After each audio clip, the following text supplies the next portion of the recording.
Mr. Livingstone, I don't know if you just want to, if you want to introduce yourself really quick with just what it is you do on a day-to-day basis and what you're working towards right now. My name is Job Daniel Livingston, and I am from Chennai, India, and I work as a nuclear medicine technologist and a radiation safety officer in a clinic in Global Health City.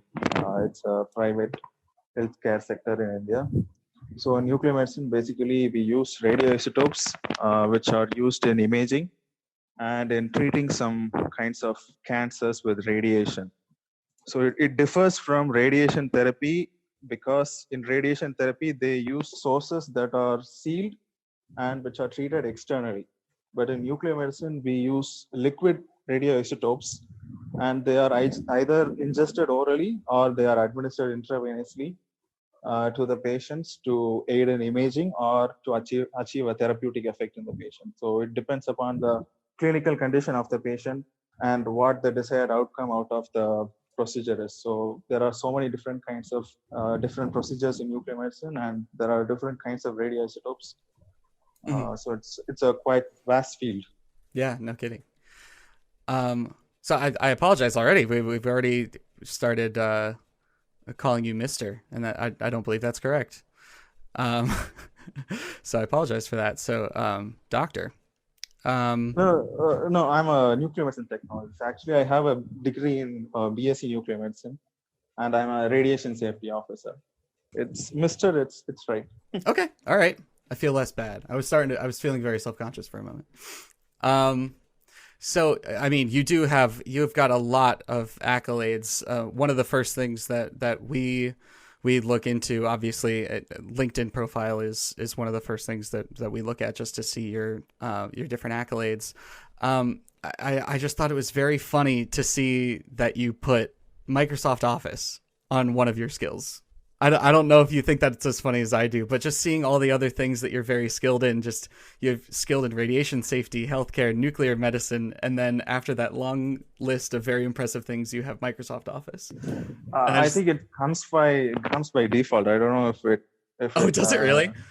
yeah, That's very I'm not funny. sure, but I don't remember putting that in my LinkedIn profile. Got you. So one of our first most obvious questions is, does age and sex affect how a person's body handles radiation at all? Yeah, definitely.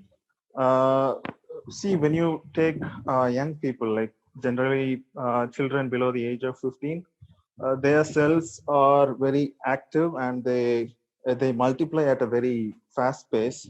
So they are highly susceptible to radiation induced damages.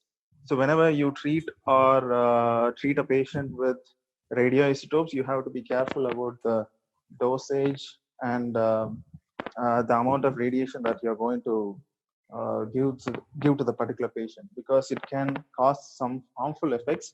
So we are a bit careful about that. But in older individuals, generally they are the cells have already divided and they have attained a mature level, so they are not going to cause any serious damages. Of course, there are harmful effects of radiation, but in medical purposes, we use very small quantities of radiation in diagnostic purposes, so which are not really harmful.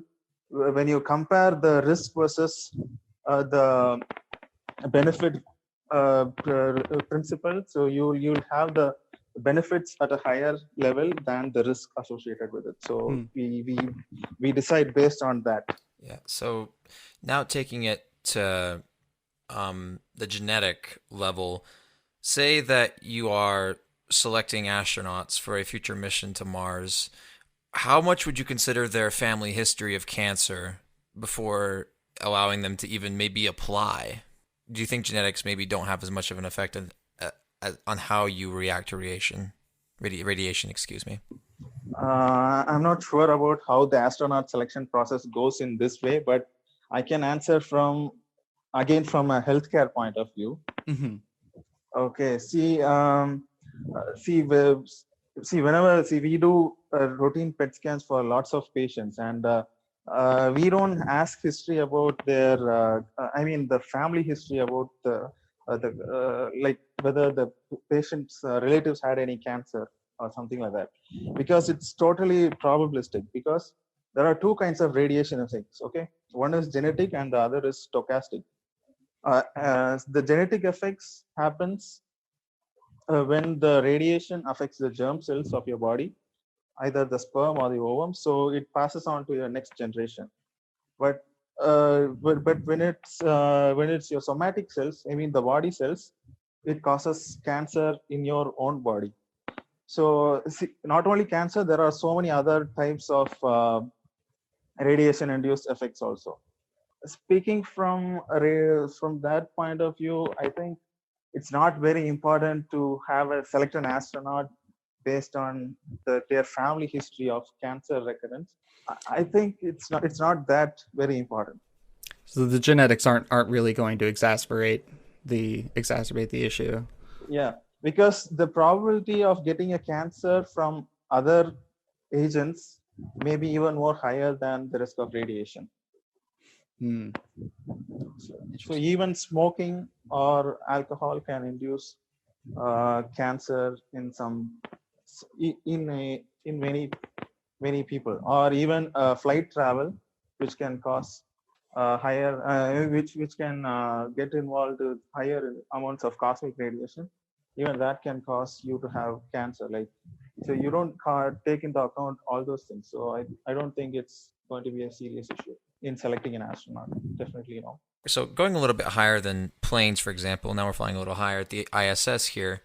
Do you know of any research going on in the ISS relating to radiation treatments? No, I don't know any particular things about that. Well, the I know ISS, they are studying about how astronauts going to be affected when they do long space travels. Right. That's why recent astronaut missions to the ISS are long duration stays, like 6 months. is there anything that you're working on that you wish you could test on the ISS? See how it works in microgravity? Yeah, definitely. Actually, I'm so interested to uh, know about how particulate radiation, like alpha particles and beta particles, behave in zero gravity. I mean, in microgravity, as in the ISS, because particular radiation has got some mass. So I'm really keen to know how it actually behaves in space. So now I wanted to focus a little more on Mars itself. So Nexus Aurora has a strong focus on colonizing the Martian planet, but let's keep it within your area of expertise. So I'm going to bring up a image. Can you see it? Yeah, I can see it. Okay, so this is from a 2013 article on basically the soil composition of Mars itself.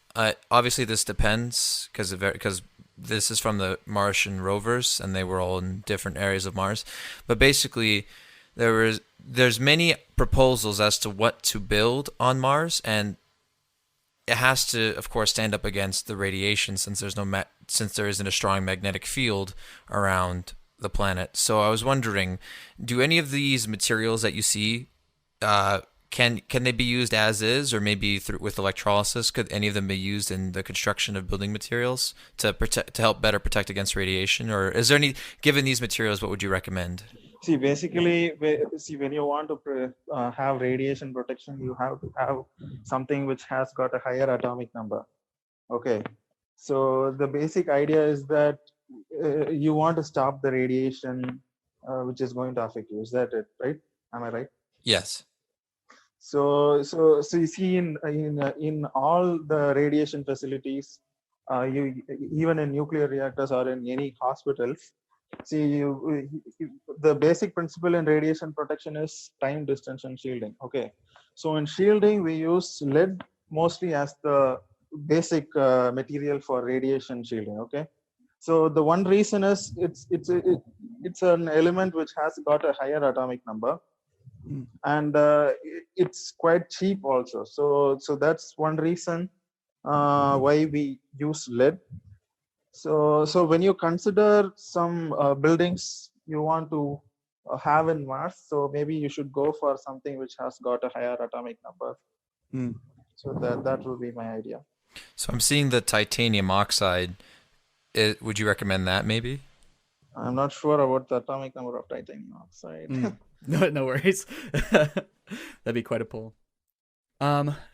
Considering the radiation shielding that is going to be necessary for long-term space travel and eventually space colonization that we're looking at, specifically on Mars.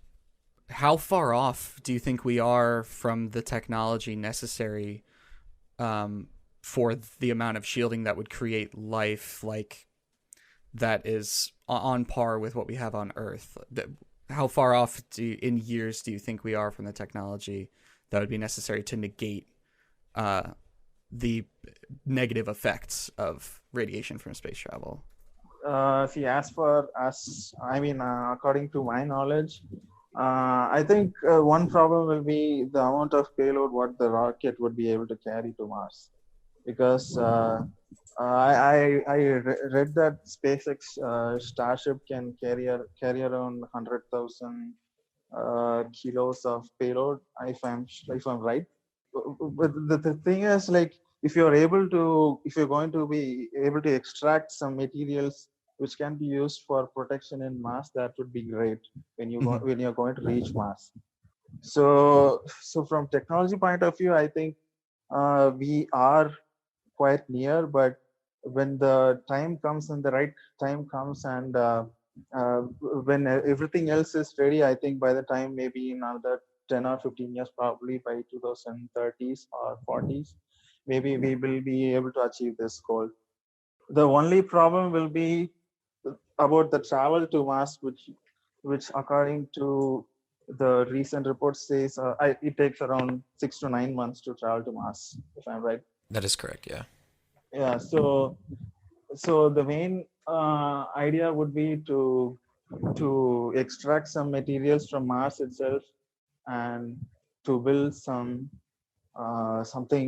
in the Mars from the materials. Something out of Mars would be great. So we have to do some research to find out what kind of, as you have given a list of materials available, maybe if we do some research in Earth and try to find a viable solution, what we can do, it's possible. I think in the next 15 or 20 years, it's possible.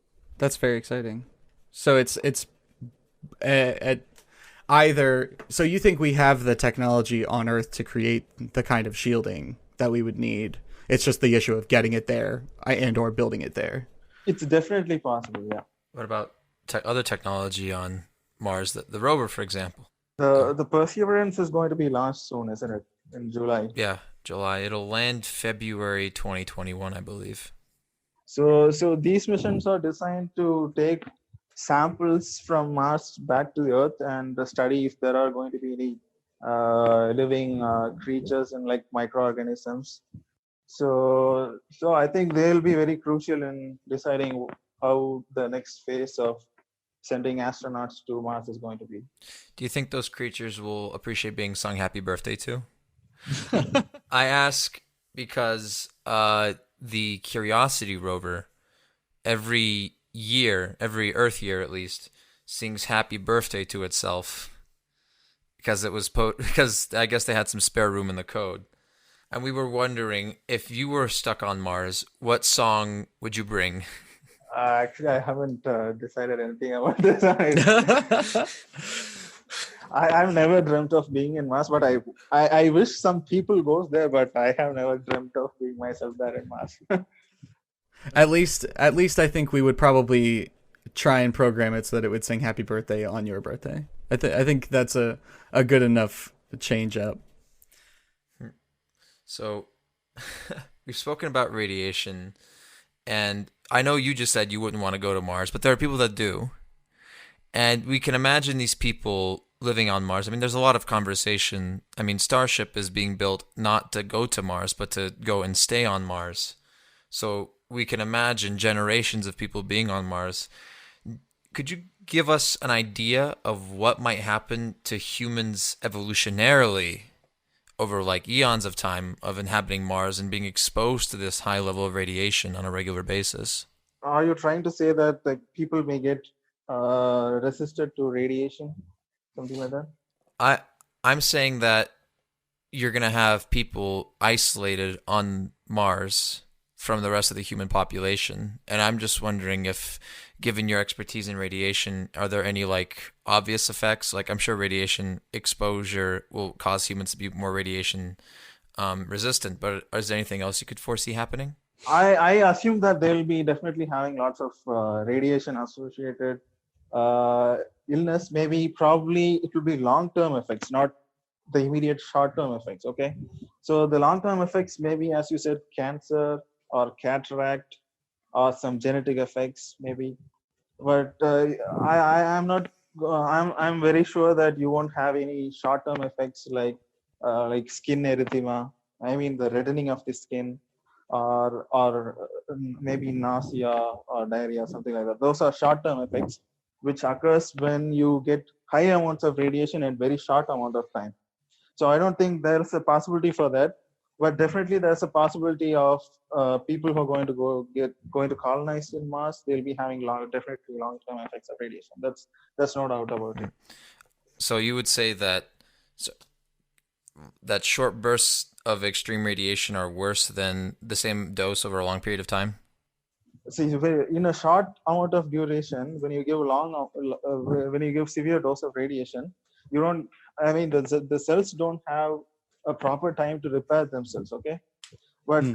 but in a long-term effect, on a slow basis, you have some time for the cells to repair themselves and rejuvenate or try to, divide into some other cells or new cells to develop. So that's possible in a smaller dose on a longer duration. But there are lots of chances of these cells to mutate and become cancerous. It's highly probable. That does not sound like a fun time whatsoever. Do you have any experience with the suits used to deal with nuclear incidents? You know, first responders to nuclear incidents? See, in hospitals we have lead aprons. See, in hospitals we don't have any hazardous amount of radiation like how they have in nuclear reactors and all. Those are all for industrial purposes. Hmm. In hospitals, definitely we have radioactive sources and which are at higher levels, but definitely not in the level of an industrial site. So we have lead aprons which do protect us from radiation. But see, as I said earlier, there are three principles in radiation protection. Okay, pertaining to the hospital practice. It's time, distance, and shielding. So main thing is you minimize the amount of time you spend with the radioactive sources or radiation. Okay, so thereby you finish off your work fast and you move out of that place where there is radiation. Okay, or you have to have some shielding behind you when you work with a radioactive source. So that way you protect yourself. Okay, so the shielding is mainly from lead, or sometimes we use tungsten also. So these are the two main sources we use in hospitals, and the other one is distance. So in nuclear medicine we handle radioactive sources in syringes and also. So whenever you handle such sources, we use some long handle forceps or something like that, so that we have some distance from the radioactive source. So these are the three basic principles in radiation protection. But I'm very sure that it won't work in a place like Mars. There it's a very different story. Where I understand that, but generally speaking, these are the basic principles. Is there any connection to suits developed for NASA? Because currently it seems like they're just wearing regular cloth clothing. Is there anything that you use in the hospital that might be applied to like an astronaut's like garments? Or is it basically stuff that you can really only wear for a couple hours at a time before you're just sick of it and want to rip it all off? See, definitely that's true. Like no one wants to wear a lead apron for a long time. Okay, it's quite heavy. It's quite heavy, and you won't be able to breathe with it for a long time. So So I'm sure there needs to be lots of technological development definitely to be done so much in this area specifically, to develop spacesuits which are radiation, which protect us from radiation. I don't know how it's going to work, but as I said, the basic lead aprons which we use in hospitals are lead aprons which are very Hmm. heavy. So you can use it for a shorter duration, maybe while you work with it, maybe for 10 or 15 minutes or half an hour. But definitely for wearing it for a whole day or a whole month, it's definitely not possible. So we would have to. You think you would have to change how the clothing is composed? It would have to be a new. I'm not sure about what's going on in this area, but when you design a house or a colony in Mars, I think it's possible to do that. But when you when you want to design a suit, I don't know how far it's possible to design a suit. I'm not very sure about it. So because if you were going to continue the current model and try and upgrade it, you'd still be having to work with lead, essentially, and that's never going to be a comfortable situation. It seems.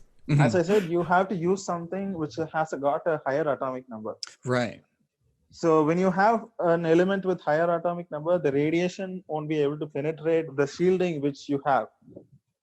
If you have a plastic or a paper as something, like the radiation can easily penetrate because the atoms are very sparse. They are very loose so that they can penetrate. But when you have something which has got a higher atomic number, the atoms are very closely packed so that they stop the radiation. Technically we call it as attenuation.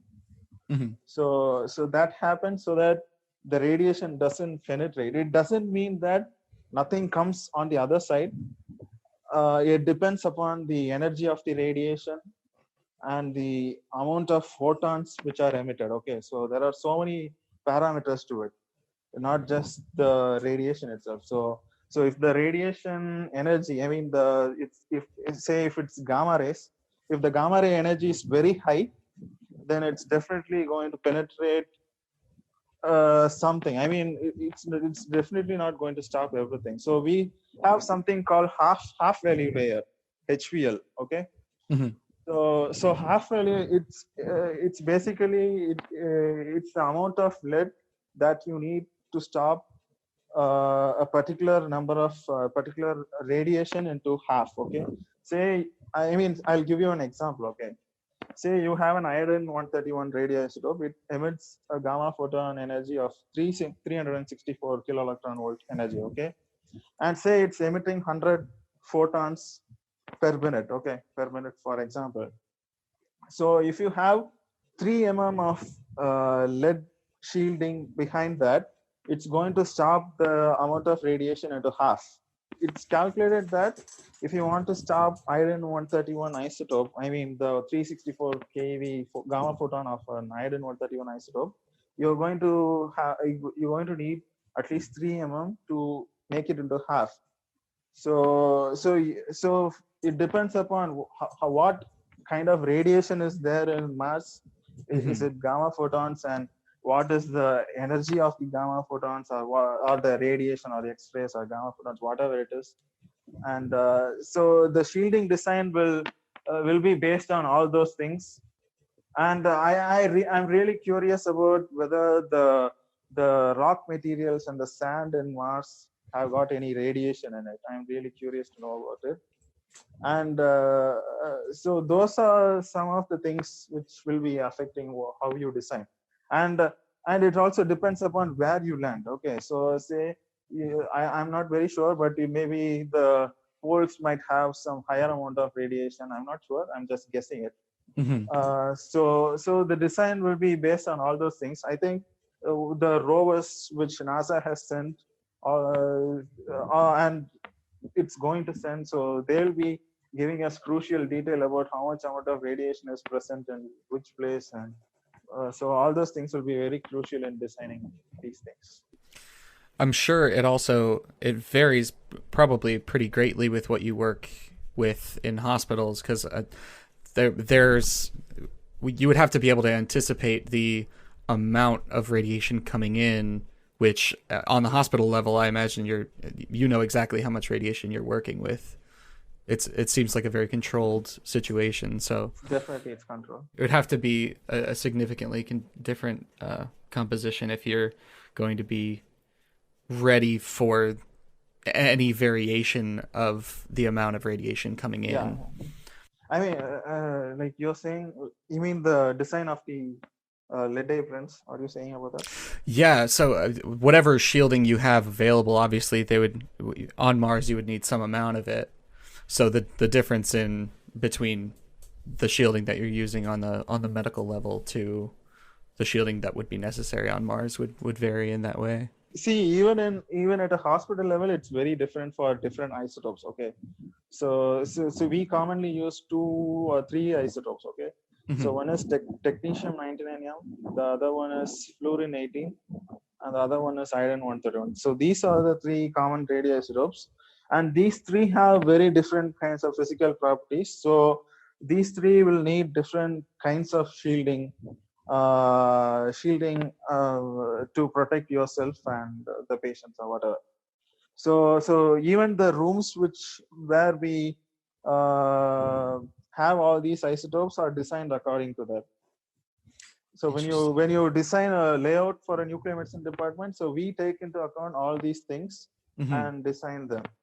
So when you commission a nuclear medicine department, so these things are considered. So iron 131 is used in treating thyroid cancer patients. Okay, so they are put in these patients are put in a specific isolation ward because of the basically to protect others from radiation. Okay, so we treat with a higher amount of iron 131 to such patients. Okay, so they'll be isolated for some days.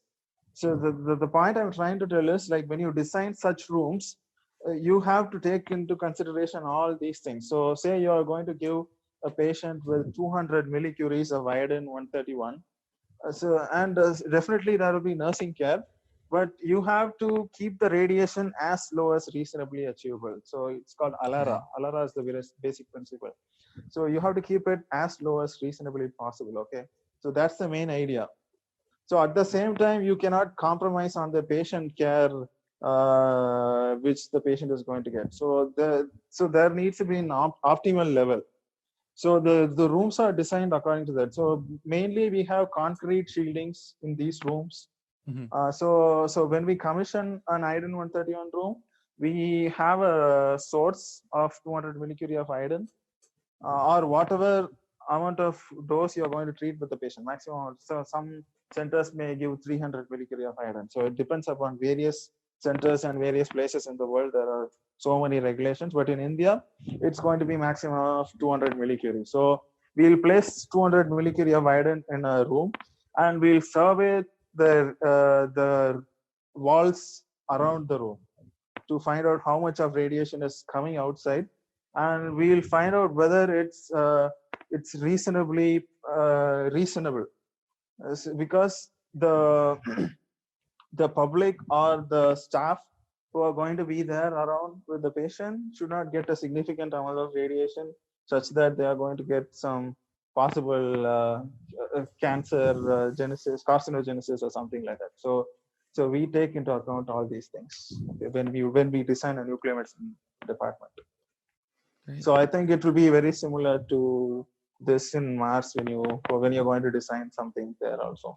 Definitely must be. Yeah. It's weird how giving patients radiation doses cures them or helps to cure them of their illnesses, and how it's connected with even something that seems completely totally different, totally offshoot, colonizing Mars, but it's the same. It's basically controlling the amount of radiation a person gets to allow them to have the best quality of life / treatment. See, that's what, as I said earlier, we do a risk versus benefit analysis. Okay, so everything depends on that. So when the benefit is higher than the risk, then definitely you have to go for it. Yeah, there's no doubt about it. And that's why humans are doing the benefit risk analysis for Mars right now, you could say. Yeah. So say I'm just can I speak? Like, is it okay for you? Yeah, absolutely. Okay. Say a patient like mostly thyroid cancer, it mostly affects females. Okay, and Mm. so generally there may be patients who are like 20-year-old or 25-year-old. So you cannot just leave them like that forever, isn't it? So you have to take some risk and treat them so that they have a better quality life in their future also. So of course, we give some advice to them to have. I mean, like so they'll have some immediate effects. Okay, so we'll be advising them to not to have children for 1 year, like that, so that the child is protected from the radiation also. So if she's going to deliver a child, so we'll advise them not to get pregnant within the 1 year of the treatment, so as to minimize the amount of radiation effects on the progeny. So it's like that in hospitals. Do you have any closing thoughts? Anything that you would any advice you would give maybe a younger person looking to get into your field of radiation? It's definitely it's a very interesting field. I'll definitely vouch for anyone who wants to get into this field, like, because it's very fascinating to see about. I mean, to learn about how like you cannot see radiation, but it does so much miracles that you give lots of information from it. Like in a medical field, like you can diagnose patients with it from X-rays, gamma rays, and you can also treat patients with radiation. So there are so many benefits of radiation. Uh, I think lots of people have some misconceptions about radiation. They think that it's always harmful, but it's not that way. Definitely, there are so many beneficial ways about radiation also. So definitely, so relating to Mars mission also, I think it should be done. Definitely, we should visit Mars, and maybe we should colonize it. So I don't think radiation it won't be a detrimental effects to Mars mission. It won't be there. Mr. Livingstone, thank you so much for sitting down with us and chatting. Thank you. It was Thank you. great to hear It, all it your was expertise. it was really an honor to speak with you guys. Thank you so much.